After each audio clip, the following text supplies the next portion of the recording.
Scientist है दुनिया का जो 4 बजे उठता है, नहीं तो लोग उठने लग गए थे 8-9 बजे। हाँ, और पूरी दुनिया के डॉक्टर साइंटिस्ट, पूरी दुनिया की मेडिकल साइंस एक तरफ, पूरी दुनिया की मेडिकल साइंस जो नहीं कर पाई है वो पतंजलि के साइंटिस्टों ने करके दिखाया है, पूज्य आचार्य भाष्कर जी के मार्गदर्शन। इतने बड़े बड़े कार्य हुए हैं, इतनी बड़ी बड़ी रिसर्चें हुई हैं। ये सारी रिसर्च एक एक औषधि अप्रतिम है। किसी को बवासीर हो ना, ये हमारा डॉक्टर तो बताएगा भी, इधर उसका पूरा ताना बाना रखा है। अर्शोग्रित, जात्यादि घृत, तेल भी बना दिया, ओ जात्यादि तेल भी बना दिया, और इसके साथ 2-2 कायाकल्प और खा लो, सब कायाकल्प हो जाता है। पायस, फिसार, फेस्टिवला, वर्षों पुराने 10-10, 20-20 साल से जो झेल रहे हैं ना, बवासीर का दर्द बड़ा खतरनाक होता है। हर समय आदमी का ध्यान भगवान में नहीं, यहीं लगा रहता पीछे ही। इसको कहने में बड़ा शर्म आती है, क्योंकि पीड़ा है ना, वहीं ध्यान जाता है। ये कैसे इसको दूर करना, डॉक्टर अनुराग जी का एक बार जोरदार अभिनंदन है, सुनो जरा जी।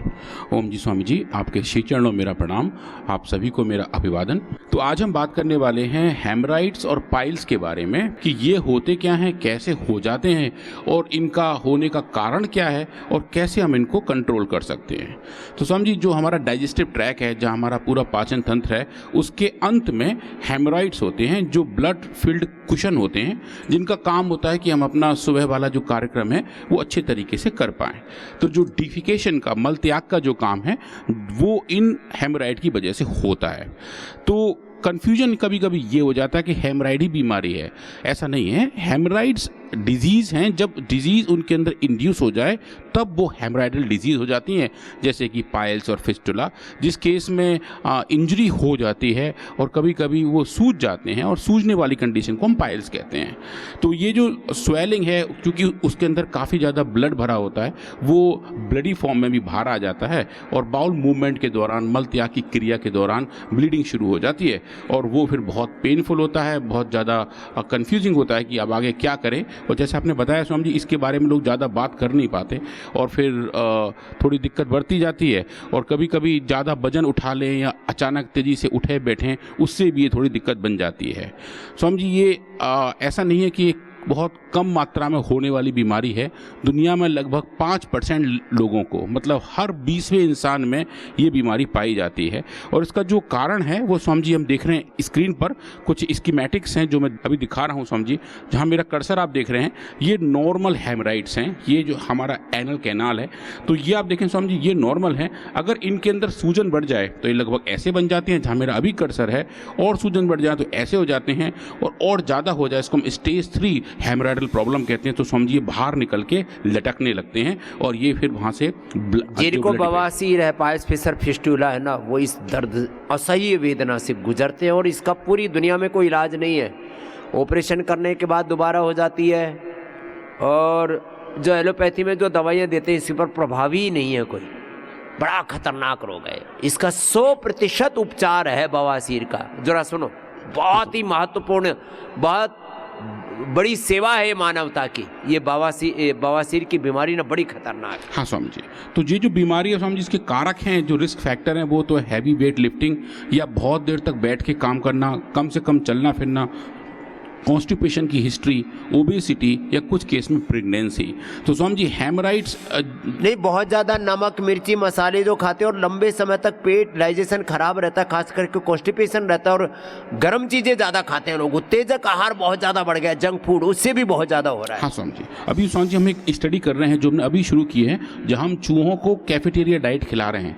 मतलब कि स्वामी जी उनको हम एक दिन चिप्स खिलाएंगे, एक दिन चॉकलेट खिलाएंगे, एक दिन केक खिलाएंगे, उनका नॉर्मल डाइट की जगह ये खिलाएंगे, और एक दिन उनको कोल्ड ड्रिंक पिलाएंगे। उसके बाद देखेंगे स्वामी जी 3 महीने के बाद उनमें कौन कौन सी बीमारियां आ रही हैं। हाँ, ये बहुत जोरदार काम है। हाँ स्वामी जी, तो वो चूहों को भी शायद एक आध दिन तो ठीक लगे, उसके बाद I'm sure उनका पेट अपसेट होना शुरू हो जाएगा।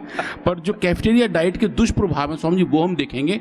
उनमें से एक दुष्प्रभाव शायद ये भी है कि शायद उनके अंदर हेमोरॉयडल डिजीज़ भी इंड्यूस हो जाएंगे। तो स्वामी जी हम बात करते हैं इन बीमारियों की, तो जो उनके ट्रीटमेंट हैं एलोपैथिक वर्ड में, सिंथेटिक वर्ड में जनरली लोग बोलते हैं कि गर्म पानी के एक बाथ में बैठ जाते हैं या फिर टॉपिकल पेन रिलीवर लगा लेते हैं, और अगर दर्द ज़्यादा बढ़ जाए तो सर्जरी करके बाहर निकालने की एक पूरा रिकमेंडेशन जाता है। पर उसके लिए हम कर क्या सकते हैं, जो हम यहाँ करते हैं वो यूज़ करते हैं अर्शोग्रिड टैबलेट जो यहाँ पे रखी है आपके सामने, और जत्यादि घी जो यहाँ रखा हुआ है, और जो नया प्रोडक्ट है जत्यादि तेल जो पहले भी हम बनाते थे, दोबारा पुनः इसका निर्माण शुरू हो गया है वो। तो हमने स्वामी जी कुछ एक्सपेरिमेंट किए एनिमल मॉडल्स में, जहाँ हमने हेमोरॉयड जैसी डिजीज़ को भी इंड्यूस किया, और उसके साथ साथ एनिमल्स को हमने खिलाया अर्शोग्रिड और जत्यादि घी लगाया था। और जब वो किया तो स्वामी जी बड़ा अच्छे वाले डेटा आए थे। उससे पहले मैं आपको दिखाता हूँ अर्शोग्रिड के कॉम्बिनेशंस की, उसके अंदर क्या क्या है, कौन कौन सी औषधियाँ इसके अंदर हैं। मकोई है, एलोवेरा है, नागदोन है, महुआ है, बायबिडंग है, गोखरू है, निशोत है, धनिया, धाई फूल, इंद्रायण और चव्य, इन सब का एक अच्छा कॉम्बिनेशन अर्शोग्रिड के तौर पर हम देखते हैं। और उसके साथ साथ जो इसकी हम डिटेल केमिस्ट्री देखते हैं, जो आप देख रहे हैं स्वामी जी अभी स्क्रीन पर, कि इसके अंदर नेचुरली पैक्ड बहुत अच्छे अच्छे कंपाउंड्स हैं, और वो जो कंपाउंड्स हैं वो लगभग हर एक बैच में वैसे वैसे पाए जाते हैं। जत्यादि घी का भी हमने डिटेल एक्सपेरिमेंट किया, उसका भी केमिकली हमने देखा स्वामी जी कि इसके अंदर क्या क्या कंपोनेंट है। चूंकि ये घी बेस्ड है तो हमने घी के कंपोनेंट भी इसके अंदर पाए, और उसके साथ साथ जो हर्ब्स हैं इसके अंदर, जो नेचुरली पैक्ड मेडिसिन है वो भी हमने पाए, और पाया कि उसका जो कंसंट्रेशन है वो अच्छी मात्रा में वहाँ दिखाई देता है स्वामी जी।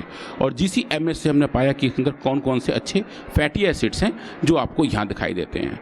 अब जो क्रिटिकल एक्सपेरिमेंट था इसका स्वामी जी वो था एनिमल्स के अंदर हेमोरॉयडल डिजीज़ पैदा करना, एनोरेक्टल डिजीज़ पैदा करना। वो एक बड़ा चैलेंज रहता है, क्योंकि ये एनिमल्स बड़ा हेल्दी रहते हैं, हम इनको अच्छे से मेंटेन करके रखते हैं, तो नॉर्मली इनको ऐसी बीमारियां नहीं होती हैं। तो समझ जी हमने एक तेल का इस्तेमाल किया जिसको कहते हैं क्रोटन ऑयल।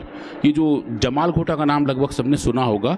जमालघोटा के जो बीज हैं उनके बीजों से अगर हम तेल निकालें और वो तेल अगर थोड़ा थोड़ा इन एनिमल्स के बम्पू पे लगाएं तो समझिए वहाँ पे हेमोरॉयडल डिजीज़ आने लगती हैं, उनके अंदर इन्फ्लेमेशन बढ़ जाते हैं और चारों तरफ सूजन होती है और ब्लीडिंग शुरू हो जाती है।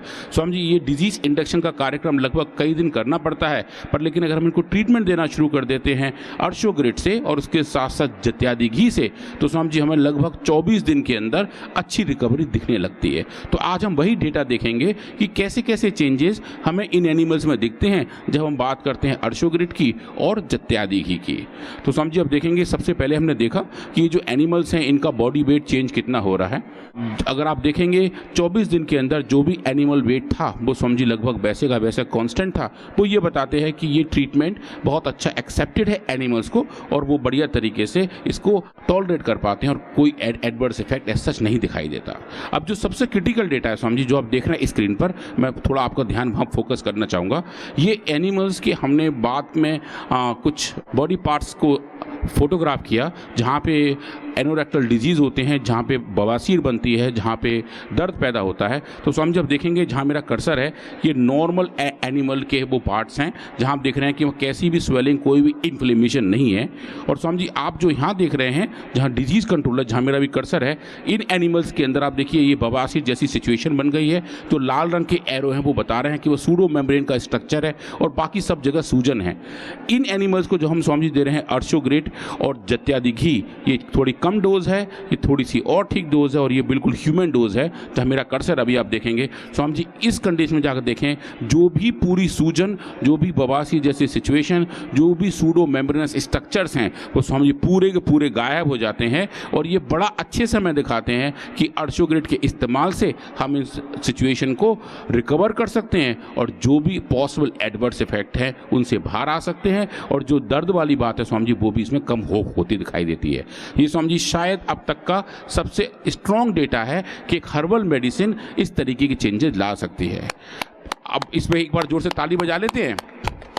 और जो अच्छा कंपैरिजन है हमने जो इसके साथ एक्सपेरिमेंट किए थे स्वामी जी, वो किए थे प्रेडनिसोलोन के साथ, जो एक स्टेरॉइड है। और स्टेरॉइड के अंदर आप देखेंगे कि जो रेस्पॉन्स स्टेरॉइडल मेडिसिन दिखा रही थी, जहाँ मेरा अभी कर्सर है, आप देखें वहाँ दर्द तो शायद थोड़ा कम हुआ हो, इन्फ्लेमेशन तो कम हुआ हो, पर सूडो मेम्ब्रेन स्ट्रक्चर जो पूरा सिचुएशन रहता है जिसकी वजह से हेमोरॉयडल डिजीज़ दिखनी है, वो वैसे के वैसे बरकरार दिख रहे हैं। वो ये हमें बताते हैं कि इन एक्सपेरिमेंट में अर्शुग्रिड और जत्यादि घी का इस्तेमाल प्रेडनिसोलोन स्टेरॉइड के मुकाबले बेटर है। ये स्वामी जी एक बहुत बड़ी वाली बात है कि हम देख पा रहे हैं कि हर्बल मेडिसिन, आयुर्वेदिक औषधियाँ बहुत अच्छे तरीके से इन बीमारियों को कंट्रोल और रेगुलेट करती हैं।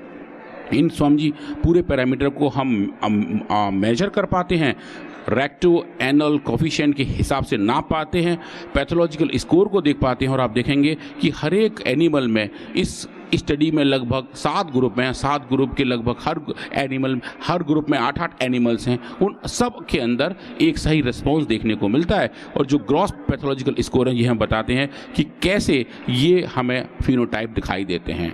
इसके बाद स्वामी जी हमने देखा कि इनका कारण क्या है, क्योंकि इन्फ्लेमेशन लगभग हर एक बीमारी का एक बैकग्राउंड रीज़न रहता है। तो हमने इन एनिमल के अंदर, उनके सीरम के अंदर साइटोकाइंस का लेवल नापा, जो इन्फ्लेमेशन के मार्कर्स होते हैं। हमने सीरम TNF अल्फा और सीरम IL-1 बीटा का लेवल नापा और पाया कि डिजीज़ कंडीशन में इन दोनों साइटोकाइंस का लेवल बढ़ जाता है। ये जो लाल रंग के जो बार हैं, जहाँ मेरा अभी कर्सर है, और इसके साथ साथ जो चेंजेस हमें देखने को मिल रहे थे वो अर्शुग्रिड और जत्यादि घी के इस्तेमाल से आप देखेंगे स्वामी जी वो डोज डिपेंडेंट तरीके से साइटोकाइन भी कम हुए थे, जो ये बताते हैं कि डिजीज़ का कारण क्या है। अब जो सबसे क्रिटिकल कंपोनेंट है स्वामी जी वो हिस्टोपैथोलॉजी, कि टिश्यू के अंदर एक ऑर्गन के स्ट्रक्चर के अंदर उसके हिस्टो आर्किटेक्चर में कैसे कैसे चेंजेस आते हैं, जो ओरिजिनल विलाई स्ट्रक्चर है वो कैसा है, और जो इन्फ्लेमेटरी सेल्स है उनका इन्फिल्ट्रेशन कैसे हो रहा है। तो स्वामी जी अगर आप यहाँ देखेंगे, जहाँ मेरा भी कर्सर है, आप देखेंगे स्वामी जी कि ये जो नॉर्मल सिचुएशन है, आप देखिए कुछ ये उंगली जैसे स्ट्रक्चर्स हैं जो हम बता रहे हैं कि ये जो नॉर्मल टिश्यू है, जो नॉर्मल हेमोरॉयडल टिश्यू है, उसकी आर्किटेक्चर कैसी है। जब हम यहाँ बीमारी इंड्यूस करते हैं तो आप देखेंगे स्वामी जी ये बिल्कुल छत बिचत हो जाता है, जो स्ट्रक्चर्स हैं वो ख़राब हो जाते हैं और इन्फ्लेमेशन की बहुत ज़्यादा मात्रा बढ़ जाती है, इन्फ्लेमेटरी सेल्स अंदर जाने लगते हैं, सूजन आ जाती है। और स्वामी जी अब देखेंगे जब आप ट्रीटमेंट देना शुरू करें अर्शुग्रिड के साथ, तो ये जानबूझ के दी हुई कम डोज है, ये नॉर्मल डोज है और ह्यूमन डोज के आसपास हैं। आप देखें स्वामी जी इस कंडीशन में तो ये बिल्कुल वैसा हो गया है जैसा कि नॉर्मल आपने देखा था एनिमल्स के साथ, जो नॉर्मल कंट्रोल एनिमल से स्वामी जी वैसा ही रिस्पॉन्स आपको यहाँ देखने को मिलता है, जहाँ मेरा भी कर्सर है। ये एक बहुत ज़बरदस्त वाली फाइंडिंग है, इसके लिए हमें जोर से ताली बजा लेनी चाहिए, क्योंकि हमने पहली बार देखा था कि एक हर्बल मेडिसिन एक ऐसे लेवल के चेंजेस को भी इंड्यूस कर पा रही है जो जनरली स्वामी जी इतना क्लियर हमें कभी दिखाई नहीं देता है। इस फाइंडिंग को अगर हम आगे देखें, इनका स्कोर देखें, चाहे वो टिश्यू डीजनरेशन हो, चाहे वो टिश्यू नेक्रोसिस हो, चाहे वो इन्फ्लेमेशन हो, इन तीनों पैरामीटर में आप देखेंगे कि डोज डिपेंडेंट तरीके से अर्शुग्रिड और जत्यादि का हमें रेस्पॉन्स दिखता है। और बहुत सारे कंडीशन में आप देखेंगे ये जो ब्लू कलर का बार है वो प्रेडनिसोलोन का बार है, और आप देखेंगे जैसा रिस्पॉन्स हमें जत्यादि घृत का मिला है नेक्रोसिस में और डीजनरेशन में, स्वामी जी वैसा रिस्पॉन्स हमें प्रेडनिसोलोन में भी नहीं मिला है, जो हमारी पूरी इस धारणा को मजबूत करता है कि आयुर्वेदिक औषधियाँ तुरंत काम भी करती हैं और बहुत सारे केस में तो स्टेरॉइड जैसे ड्रग से भी बेटर रिस्पॉन्स दिखाती हैं।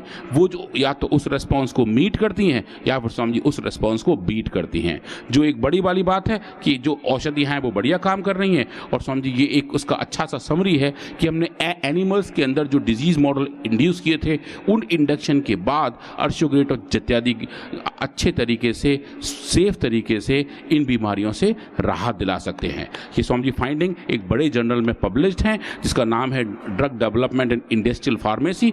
इस जर्नल में हमने पहला पेपर अपना पब्लिश किया है कि कैसे ये औषधियाँ काम करती हैं और इनके काम करने का तरीका क्या है।